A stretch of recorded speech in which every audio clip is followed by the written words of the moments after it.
Na ulimwengu huu, hizi sauti nyingi tunazozisikia, unaweza ukawa ni mkakati kabisa wa shetani wa kuwatoa watu kwenye utulivu wa Yesu wa Ekaristi na kuwapeleka mahali kwingine.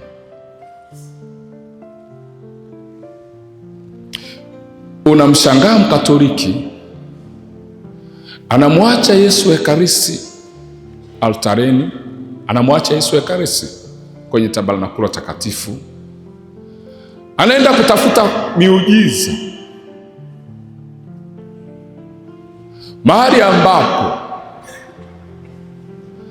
hata Yesu wa Ekaristi hayupo.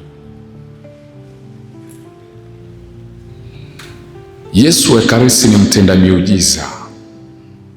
Kila aina ya muujiza unaoutafuta Yesu wa Ekaristi anao. Kila aina ya muujiza unaoutafuta Yesu wa Ekaristi anao. Kila aina ya ugonjwa ulionao Yesu wa Ekaristi ana dawa lake. Kila aina ya mapito ulionayo Yesu wa Ekaristi ni jibu lake. Kila aina ya kazi unayoitafuta Yesu wa Ekaristi anayo.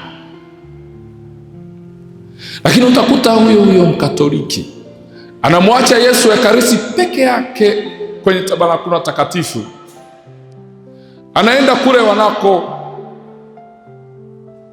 tabiriwa. Utakuwa tajiri, hatukatai, utakuwa tajiri.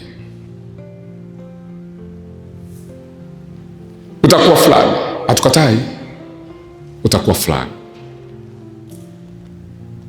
Lakini mwenye kutoa hayo yote, unapokuwa umeenda huko, ukumbuke kwamba umemwacha altareni, umemwacha kwenye tabernakulo takatifu.